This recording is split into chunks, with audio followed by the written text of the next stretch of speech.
So the United States has been providing intelligence to Ukraine to assist with their strikes inside of Russia. And for the first time, we have reporting that Ukraine identifies a target in Russia, and the United States then shows the vulnerabilities to maximize the effectiveness of the strike. Good.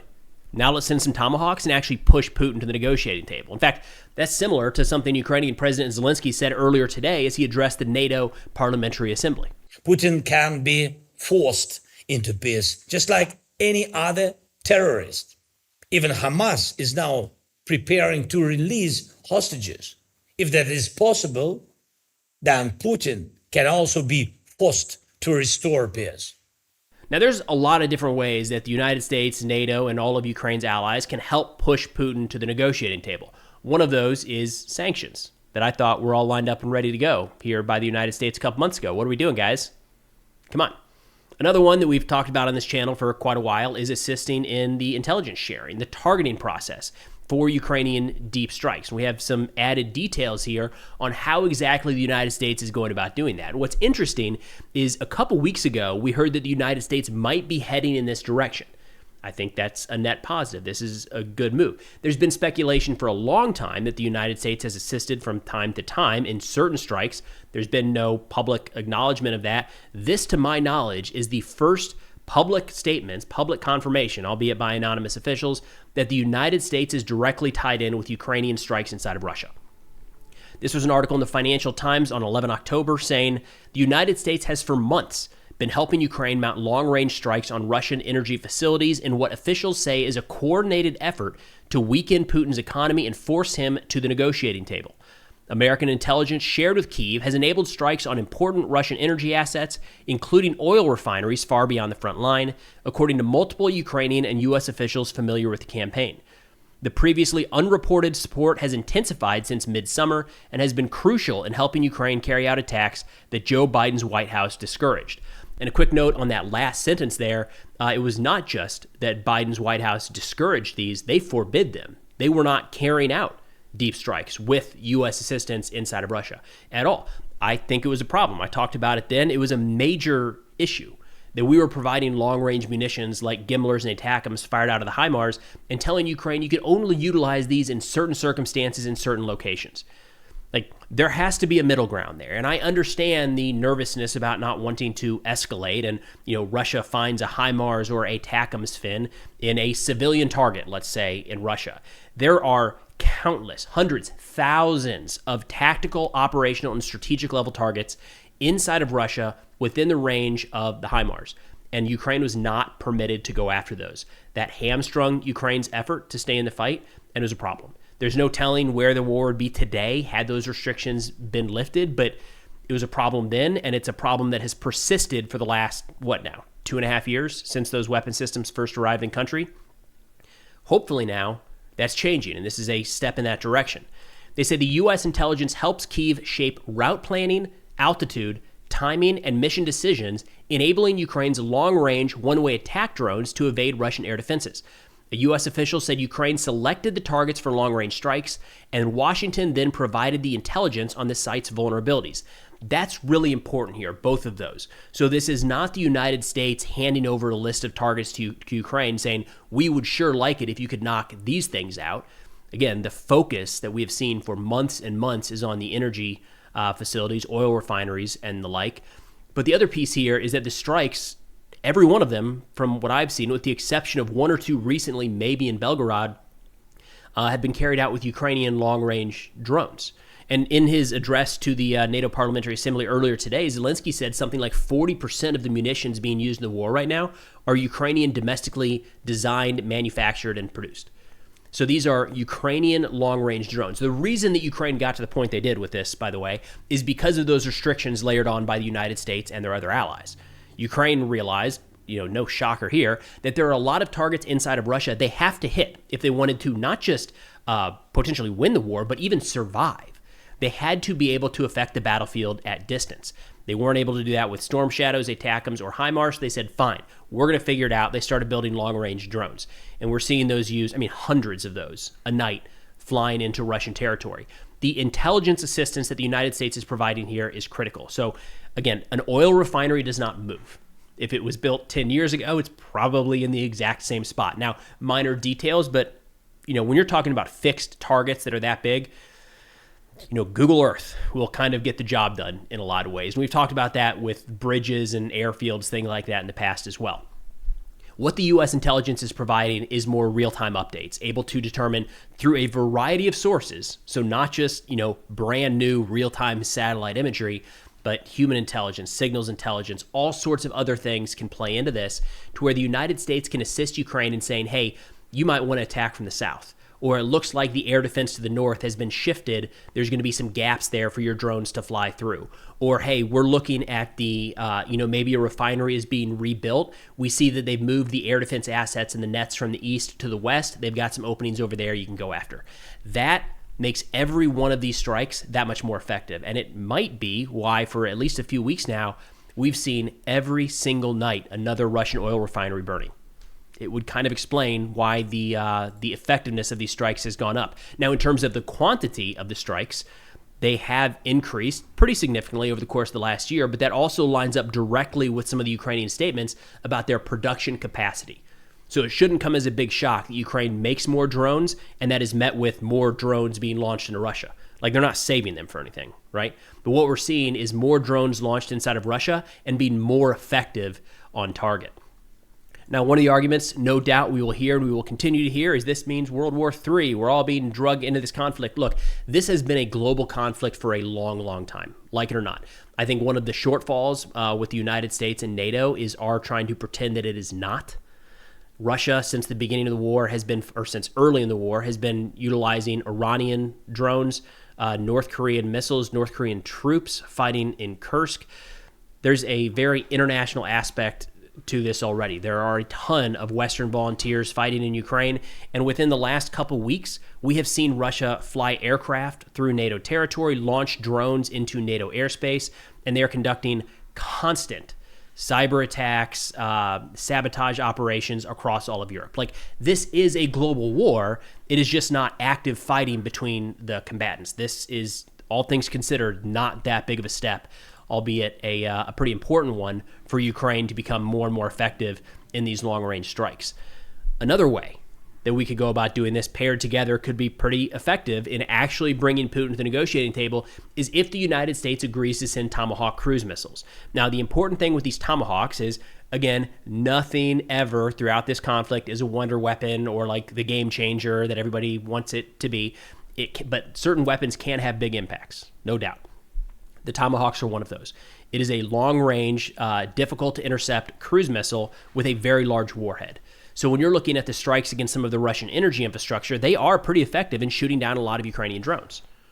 Tomahawks are a lot harder to shoot down, and they come with a much larger payload and have a longer range than most of the Ukrainian drones. Some of these ones Ukraine are launching like 2,000 kilometers, like long distant drones that probably outrange the Tomahawk. But this would be very beneficial for Ukraine to get their hands on. President Trump was asked about this just a couple days ago, where he said, hey, we might do it. Also, I'm going to talk to Putin about it, which is, mixed feelings on that one. But here we go.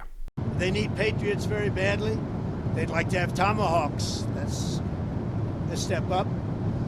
They'd like to have Tomahawks. We talked about that. And so we'll see. Well, I don't know. I might have to speak to Russia, to be honest with you, about Tomahawks. Do they want to have Tomahawks going in their direction? I don't think so. I think I might speak to Russia about that, in all fairness. I told that to President Zelensky, because Tomahawks are a new step of aggression. Right? You understand that very well. Are you saying that you will speak to Putin first about Tomahawks? And I might talk to him. I might say, look, if this war's not going to get settled, I'm going to send him Tomahawks. I may say that. The Tomahawk is an incredible weapon, very offensive weapon. And honestly, Russia does not need that. They don't need that. Yeah, I might tell them that if the war is not settled, that we may very well do it. We may not, but we may do it. I think it's appropriate to bring up. Yeah, I want to see the war settled. Thank you. Now, a pretty good sign that Russia's not very excited about a new Western weapon system or maybe a new U.S. or NATO policy is their reaction to it. A lot of times it just doesn't make much news at all. When it's actually important and seems like it could cause problems, we start to see a little bit of a freak out. We've got Kremlin spokesperson Peskov saying these could be nuclear weapons for all we know, which is, really, man? You think the United States is just handing off? You think Trump is just handing nuclear weapons to Ukraine right now? That's the solution? And he's going to have Zelensky just sling those into Moscow? Really? Okay. But also, Dmitry Medvedev came out with a wild one earlier today where he said, quote, Trump said that if the president of Russia does not resolve the Ukrainian conflict, it will end badly for him, threatening for the 100th and first time, basically. If the business peacekeeper is talking about Tomahawks, then the phrase is incorrect. The delivery of these missiles could end badly for everyone, and first of all, for Trump himself. It has been said 100 times, in a way even understandable to the star-spangled uncle, that it is impossible to distinguish nuclear Tomahawks from conventional ones in flight. Their launch will not be carried out by the Banderite Kyiv, but by the United States. Read Trump. How to respond to Russia? Exactly. One can only hope that this is another empty threat caused by prolonged negotiations with a cocaine-addled clown, like sending nuclear submarines closer to Russia. Well, you know how it goes. A submarine surfaced in the steppes of Ukraine. So unhinged, probably the safest way to put that. And we tend to see that reaction when a new weapon system is heading to Ukraine that actually could have a real impact on the battlefield. But it's not just in Russia. There's this weird deal where every so often we see like actual U.S. officials start to just veer hard into this, like, I don't know how else to put it, like pro-Russia stance, or like the U.S. are the evil ones here. These are American politicians. Well, this one is, at least. Anna Paulina Luna. So a representative out of Florida just kind of veered off this. I don't follow this person a whole lot. I think she's the one that's like in charge of figuring out UFOs and like who killed JFK or something like that. Anyways, on October 8th, she announced, great news, everyone, I have a meeting with the special envoy to the president of Russia later this month, which is random. It's kind of out of left field. That's not a normal thing. But she said it's important to the world that we continue to foster the relationship and conversations of peace and trade between Russia and the United States, as President Trump has so openly called for. Our two countries do not need to be enemies.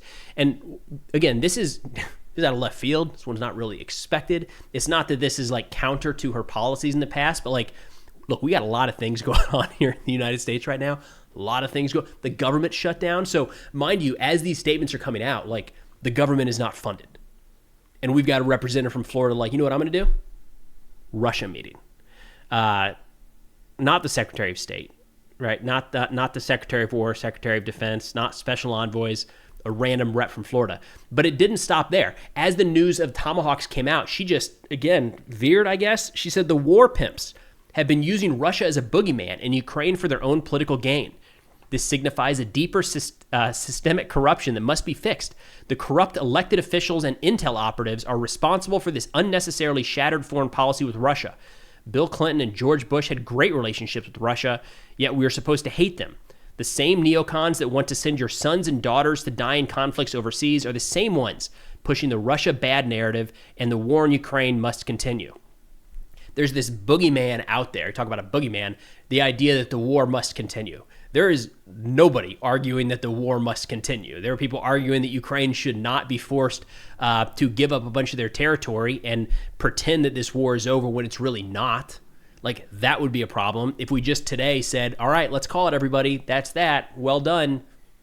Russia is just going to keep going at some point. They're going to be emboldened. That's the argument. It's not an argument that anybody, I have not heard any rational person, anybody in power say the war must continue for the sake of the war continuing. That's not a take. That is a boogeyman, and it's a boogeyman for what it's worth that we hear an awful lot in Russian propaganda.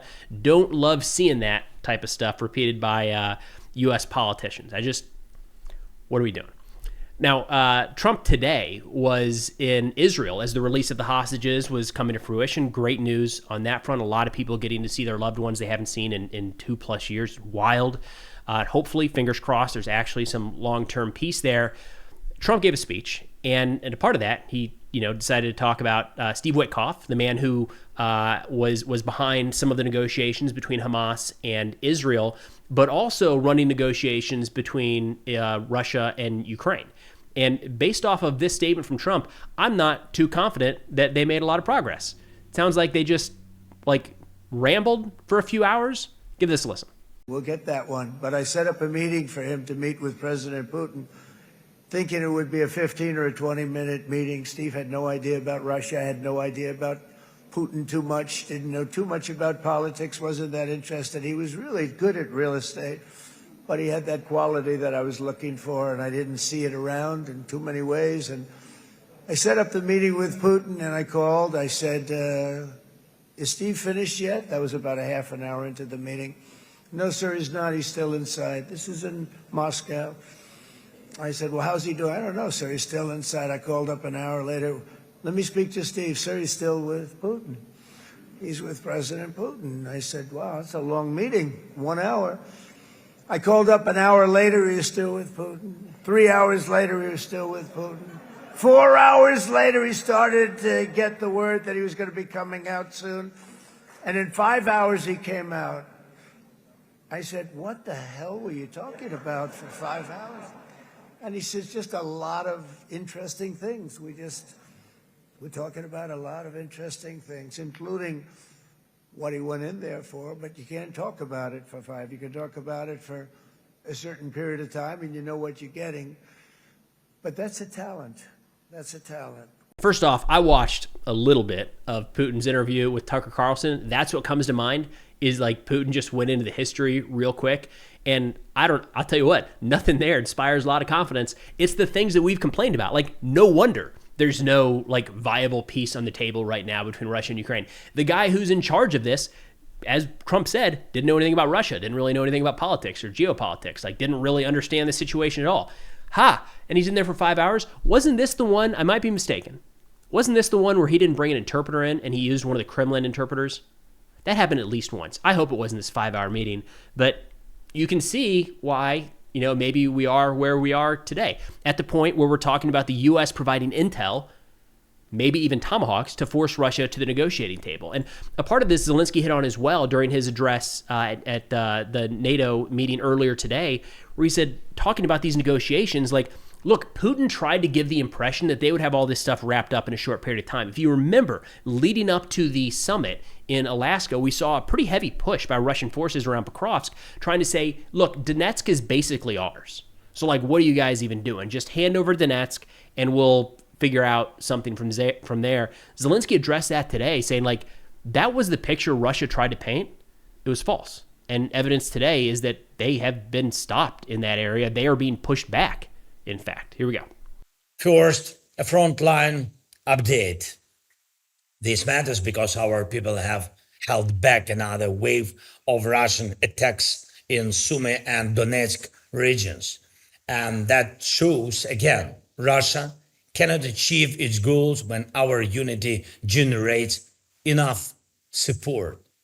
Russia has failed many times to carry out Putin's order to take Donbass. They keep delaying this senseless goal.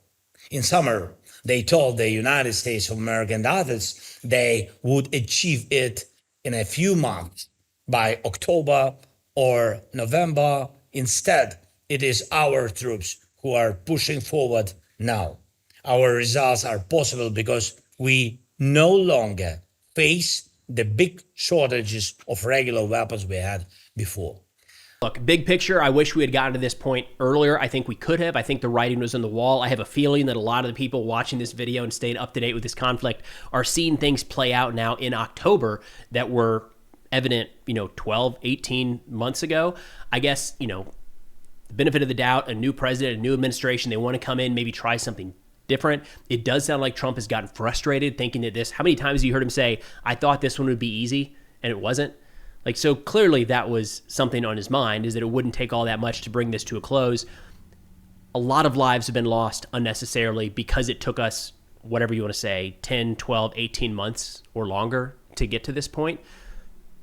But I like that we at least seem to be heading in the right direction. To me, at least, the right direction here is to pressure people to come to the negotiating table.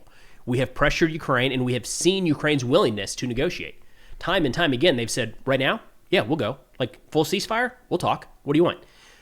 Russia has not been forced. They have not felt enough pain to say we will negotiate in good faith. It hasn't happened yet.